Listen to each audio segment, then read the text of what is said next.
A very commonly held belief amongst media critics is that the quality of narrative and character construction are what really matter in a story, and that aesthetic elements such as visuals and music are mere enhancements, window dressing to the core ideas of a work of art. Speaking for my personal taste, I can't even really disagree with this notion, but I do think it's far too hasty to espouse these values so loudly without questioning them. I mean, I am myself a writer, as are most critics, so is it much of a surprise that we value writing more than anything else when we do it professionally? Even if someone else were to draw a picture whose purpose was to critique art, a writer would then come along and explain that image to other people who value language the most so that our group can wrap our heads around it. Personally, I've written a lot about how Hideaki Anno doesn't need to explain Evangelion. What he had to say was already said in pictures. The only reason I'm explaining the messages myself is because a lot of us learn better through words, but the fact that I'm doing so at all kind of gets away from the main point, which is already right there in the pictures themselves. If you have looked at Evangelion, then the point was already communicated to you. If you didn't understand it, then that says as much about you as it does about the work.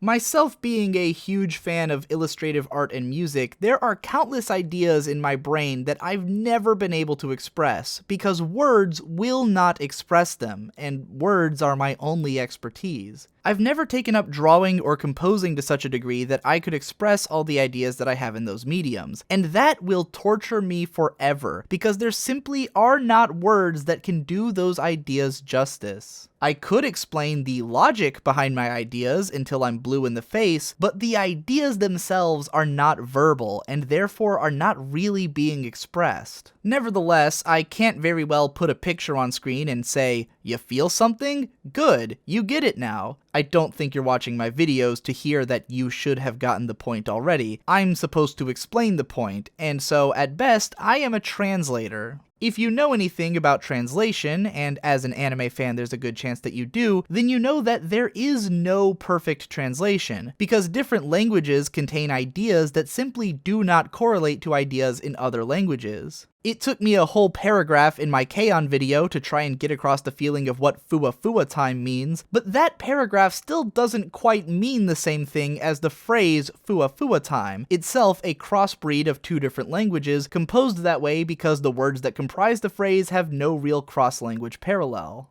Am I breaking a few writing rules in this video so far?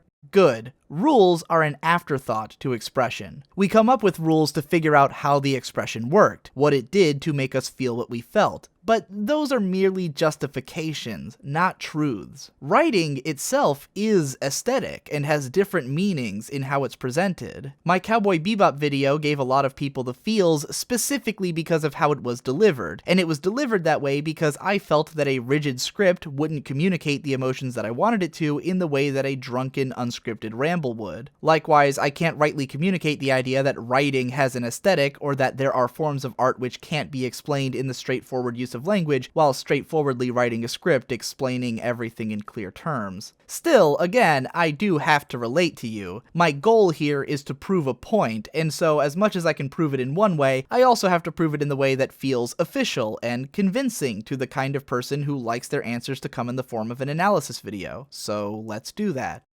What does this image make you think about? What does it make you feel? The answers will be different for everyone, and you can feel free to pause the video and stare at it for a while if you want to form your own, but I'm going to explain what it makes me think about and feel. The subject of this image is Lain Iwakura, protagonist of the 1998 cult classic anime series Serial Experiments Lain. Both in the context of the TV series itself and amongst those who are aware of it, Lain is a powerful symbol, representing literally the goddess of the internet. Someone who arrived at the logical conclusion of technological singularity, becoming omnipresent both in the wired and, by extension, since the internet eventually becomes indistinguishable from reality, within the physical world. Lain's reputation within the show's narrative was able to become synonymous with her reputation amongst fans because of the potency of the show's presentation. It was released at a time when the internet was barely understood by most people, and came to be proven prophetic of what it would eventually become in many ways, giving the show survivability as an almost paranormal symbol of futurism.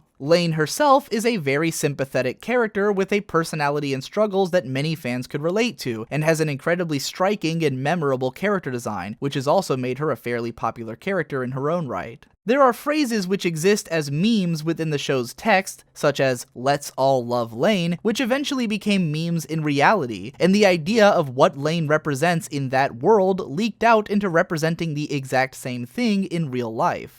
Lain is a goddess of the internet not only because of what she does, but because of who she is. In terms of her personality, Lain is shy, standoffish, and hard to communicate with, seeming to have difficulty with understanding those around her. She escapes into the internet, wherein she develops a different, more outgoing persona, and ends up becoming powerful within that space in a way that those outside of it couldn't understand. But with the inevitability of the fact that there really is no such thing as outside the internet, since the internet is really nothing more than a layer of our own world, her power eventually translates to power over the real world. Now, knowing what we know about Lain, let's return to the picture of her laying in bed, halfway lit and halfway buried in shadow, surrounded by stuffed animals. What I find most striking about this image, and about many of the images which artist Yoshitoshi Abe has drawn of this character, is the sensation of loneliness and anxiety. Lain is a character who spends most of her time alone, unable to form meaningful connections with people inside or outside of the internet, and there's nothing which quite captures that sense of loneliness and emotional longing to me more than being awake in bed. Being in bed most likely means that you aren't doing anything. If you're not sleeping, then it means you probably don't know what to do with yourself. You're trapped by yourself with your own thoughts, unable to force yourself to go to sleep and to escape the loneliness of reality, yet also unable to conjure the will to get out of bed and to go do something. Knowing that Lain is a high schooler whose life is regimented around a schedule that probably puts her in bed when she isn't really tired, and forces her to think about the next day of walking around confused and scared, wondering when the people around her are going to start becoming intelligible, really takes me back to some of my lowest points in high school and college, grappling with depression, anxiety, and perpetual sleeplessness. Yoshitoshi Abe was my favorite artist for the majority of high school, and continues to be one of my all-time favorite character designers. The first art book that I ever bought was for Serial Experiments Lain, and I long considered her to be one of my favorite characters for a cocktail of all the reasons stated so far. Because of that art book, I have also read Abe's one-shot manga, The Nightmare of Fabrication, which presents a far more mentally unstable and paranoid image of the character than what was presented in the show, one who ends up dismantling the very same plushie which is sitting next to her in the image that we've been talking about. There's something fundamentally haunting to me about the idea of this girl, a virtual goddess revered and even worshipped by many, nonetheless laying in her bed after logging off, trapped by anxiety, nothing more than the scared child that she always was. Her being halfway draped in shadow only intensifies the idea of this duality, as harsh light and shadow contrasts are often used in the series itself to symbolize the idea that the internet is nothing more than a layer on top of the real world, as much a part of its existence as shadow is to light. Abe nearly always drew Lain with very pained expressions, dark circles under her beautiful eyes which evoke some space between insomnia, insanity, and fragility. She has the face of someone who's always right on the verge of slipping away, which is why the duality of her omnipresent nature is that much more fascinating. In the same way that a human being can have all the strength, power, and money in the world and still die out of nowhere in an instant, there's something chilling about the thought of a young, fragile girl who is also basically God. At this point, it's worth mentioning that what I've been showing you all this time is not actually the original Yoshitoshi Abe illustration from the Lain art book, but a modified version of it made by a fan for use as a wallpaper. It's been cropped, flipped, and had the lighting altered, as well as photoshopped to include a different version of the floor. If you haven't seen the original illustration and found it strange all this time that there were other pictures of Lain on the floor, those are actually the 4 illustrations which were used on the show's US DVD covers. The reason I chose to show this version of the image is because it served as my desktop background for nearly 2 years, and as such it has more significance to me than the original because I've stared at it countless times. As for the reason that I chose that as my wallpaper, that would be pretty much everything else I've said so far. And that, my friends, was 1,038 words. Slightly in excess of what a picture is supposedly worth, but then I'm sure whoever started that phrase didn't realize that it only takes like 5 minutes to say 1,000 words. Not that I couldn't have probably been a little bit more concise.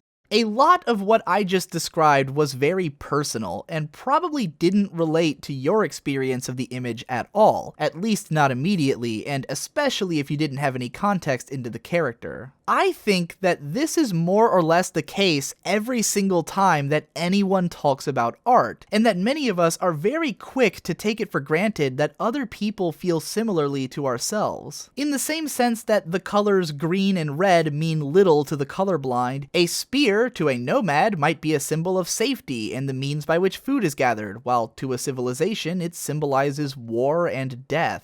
It seems as though a lot of art criticism is dedicated to defining the lowest common denominator elements of what the largest number of people can relate to about a work, and then evaluating the work's ability to incorporate those elements well. I find this to be the most boring form of criticism. The place for defining basic rules of art is in textbooks, encyclopedias, and classrooms. Journalism, when it comes to the realm of judging art, is always gonzo and should be treated as such. This is not to begrudge the short-form written review, but I do think that any critic who takes for granted that their audience is going to follow the same standards that they do, as well as any audience member who takes it for granted that a review is going to pander to their interests, is lazy. Critique is its own art form, and as an artist, a critic has a voice. In the same way that I have my favorite directors, musicians, illustrators, and writers, I have my favorite critics, because they are the ones that I relate to and glean insight from. It is not because of their ability to speak to the greatest shared experiences of humanity, but because of their ability to speak to me, personally. I'm not sure that this video will mean much to someone who's never seen any of my videos before, and I'm okay with that. I have plenty of videos that make for great hooks, and even a few that are so broad that they can probably be easily appreciated without digging any further. As an artist, though, I also have a vision that I'm hoping for my audience to understand, which is built upon by every piece that I produce. My goal is rarely to write a video which the audience already agrees with, or which reflects a stance that I expect to be broadly accepted. My actual goal instead is to be understood in my positions well enough that they can be applied to your own. I don't want you to agree with me, I just want you to get something out of my videos that you can use for yourself. The reason I'm talking about all of this is that in my video on Cabaneri of the Iron Fortress, I insisted on referring to that show as an art book, while extolling the virtues of its aesthetic strength and the show's ability to connect with visceral emotions through music and pictures alone. I provided examples such as Ikuma's transformation into a half-guyver towards the end of the series, but in the name of maintaining an aesthetically brisk and fast-moving script to reflect the show's pacing, I may have undersold it. In Japanese media, a character having their hair cut off is a very common symbol for conquering some kind of emotional burden and re-emerging with newfound resolve as a butterfly from their hair's cocoon. Speaking as someone who only gets his hair cut once every few years, I appreciate why this symbol works. Long hair very literally weighs you down. In the first place, Ikoma's design was meant to make him look like an outsider. He's hidden behind long hair and glasses, has nerdy, obsessive interests, and no one ever listens to him, and then he gets turned into a monster and has the living shit kicked out of him by the very society which he's trying to protect. The character whose entire existence symbolizes the strict moral code of that society spends most of the early part of the series acting as Ikuma's chief aggressor, only warming up to him after Ikuma proves himself in several big ways. This very same character is the one who offers both acceptance and faith in Ikuma during his darkest hour, inspiring him to re-emerge as a confident protector of his society, now sans his glasses and most of his hair. Ikuma's raised hair appearance is badass in a way which is almost specific to late 80s and early 90s anime, when greased-up high school gangsters were the in-crowd of shonen protagonists. For an example of this being used as even more of a plot point, look at Parasite, a manga from that time period recently adapted to animation, in which the main character starts off wearing glasses and looking average, but develops into a muscular badass with naturally sticking up hair as the result of the powers granted to him by his alien host. Sound familiar? It is no accident that this show would utilize the aesthetic sensibilities of 90s anime for a pivotal moment of characterization. The show's character designer, Haruhiko Mikimoto, is best known for his work as one of the most iconic designers of the 80s and 90s, who provided the designs for the original Macross, Gunbuster, Gundam 0080, and Macross 7. Cabaneri's production team didn't stop at using his designs to create a throwback aesthetic though. They went all out on animating these characters with a level of shading which is almost never seen seen in modern anime. If you've ever heard of the anime YouTuber and writer Ota King, then you may be familiar with a series of rants that he did in the late 2000s about how 80s anime was way better than modern anime because of how much shading it had, before going on to spend 5 years animating a Star Wars fan film in the style of an 80s OVA. The 80s OVA look isn't just a time and place thing, but an ongoing cultural idea, and one which Kabaneri is deliberately playing into. If you want to see what Mikimoto's designs would look like in a more typical modern anime production, just look at Titania. Every aspect of this image is designed to evoke the sense of 90s cool, and that only becomes amplified after Ikuma makes his transformation into a fully formed Kabaneri. Back in those days, one of the popular genres for badass, high-intensity action scenes was the transforming hero genre. Shows like Generator Gull, The Soul Taker, and Guyver featured heroes who transformed into brutal bioengineered beasts, themselves a grittier take on the more kid-friendly transforming heroes of the 70s, like Kashurn and Yatterman. By the time Ikuma completes his transformation, he is a walking symbol of an idea of badassery which has all but been lost to time, restored now in glorious high definition and spectacular digital effects work, and ready to pummel the shit out of everything in his path, such as a whole goddamn train. Now, not all or even much of what I just described might be meaningful to the average viewer. For some, none of this context is even needed to appreciate what's so cool about this artwork. After all, it came to be popular in the first place because it was cool looking in the first place. To those who never appreciated this art style to begin with, it probably means less than nothing. But nonetheless, there is meaning here. Is there as much meaning as I might have gotten out of a brilliant script which weaves a great story full of memorable characters?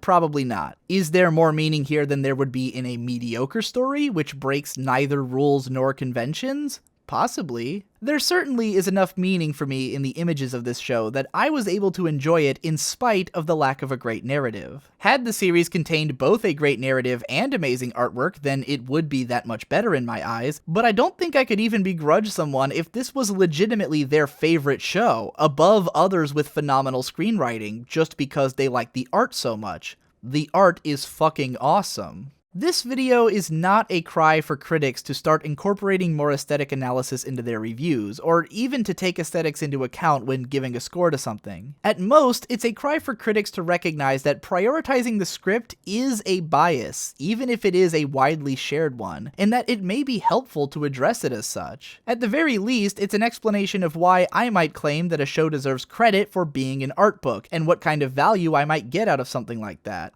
I would love to see a critical landscape emerge in which more critics are able to explore their ideas about a work in a more personal way, with less concern over the perceived opinions of the consensus, and to see audiences embrace the idea that a review which doesn't agree with their preconceived notions is often even more interesting than one which does. If I've made you appreciate either of the images that I've talked about in this video any more than you might have otherwise, then I've already proven the worth of that kind of analysis. More than anything, though, I hope that we can come to respect the idea that there are concepts which exist beyond the ability to be put into words, and that the impact of these concepts may be felt to an extent beyond what we are able to explain with language. I think that if we can recognize this, then some of the frustrations and tensions between people who engage with works on fundamentally different emotional levels can maybe be mitigated. Thank you very much to anyone who made it through this entire gauntlet of pretentious-sounding esoteric complaints regarding the nebulous concept of aesthetic criticism. This kind of stuff probably only matters to people who spend way too much time consuming media reviews, but thankfully I think a lot of my audience is comprised of people like that, so I hope you enjoyed it. If you did, consider supporting my channel via Patreon so I can keep writing stuff like this, and subscribe to my vlogging channel for even more stuff along these lines. In the process of developing this video, I ended up making whole separate vlogs analyzing the aesthetic of Sword Art Online and why they elevate that show above the Asterisk War, as well as theorizing about the reason that we have more movie critics than we do music critics. Check out my other channels while you're at it, and as always, thanks again for watching, and I'll see you in the next one.